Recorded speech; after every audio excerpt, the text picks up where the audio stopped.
છોટાઉદેપુર જિલ્લાના બોડેલી તાલુકાના તાંદલજા ગામે આવેલો ફિલ્ટર પ્લાન્ટ નર્મદા નદીની બ્રાન્ચ કેનાલમાંથી પાણી લઈને 69 ગામોને પીવાનું પાણી પૂરું પાડે છે, પરંતુ ગઈકાલથી બ્રાન્ચ કેનાલમાં પાણીનું લેવલ નીચું જવાના કારણે ફિલ્ટર પ્લાન્ટ સુધી પાણી પહોંચી શકતું નથી, જેના લીધે પ્લાન્ટ 2 દિવસથી બંધ છે। આના સીધી અસર બોડેલી તાલુકાના 69 ગામોના રહીશો પર પડી છે, જ્યાં પીવાના પાણીનો પુરવઠો ખોરવાયો છે।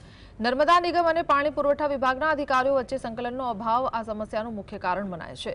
સરકાર દ્વારા પાણી પુરવઠા વિભાગને દર વર્ષે કરોડો રૂપિયાની ફાળવણી કરવામાં આવે છે, પરંતુ અધિકારીઓની બેદરકારીના કારણે ગામ લોકોને પીવાના પાણી માટે રાહ જોવી પડી રહી છે। તાંદલજા ગામના ફિલ્ટર પ્લાન્ટની આ સ્થિતિ પાણી પુરવઠા વ્યવસ્થાની વરવી વાસ્તવિકતા દર્શાવે છે।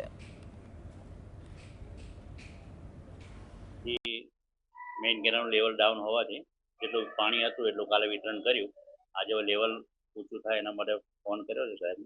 કેનાલનું લેવલ વધે એટલે પાણી વિતરણ ચાલુ કરીશું। અત્યારે આજે તો પાણી આપી શકાય એમ નથી, જો કેનાલનું લેવલ વધે તો પછી પાછું વિતરણ ચાલુ કરી દઈશું।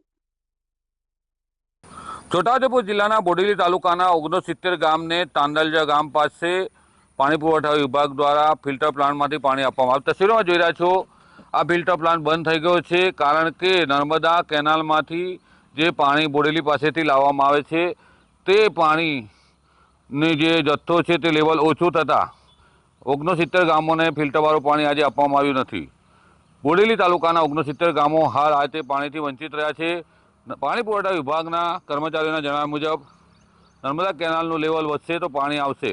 ફિલ્ટર પ્લાન્ટ બંધ છે અને આખી સમગ્ર જે પાણી પ્રક્રિયા ફિલ્ટર કરવાનો આ પ્લાન્ટ છે, અહીંયા તમામ મશીનરી બંધ થઈ ગઈ છે।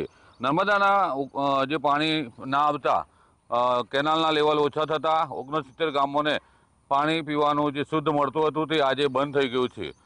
જ્યારે ગમે ત્યારે ચાલુ થઈ શકે તેવી વાત કર્મચારીઓ કરી રહ્યા છે, પરંતુ 69 ગામોને આજે પાણી આપવામાં નથી આવ્યું। રફીક ધણીવાલા, GSTV।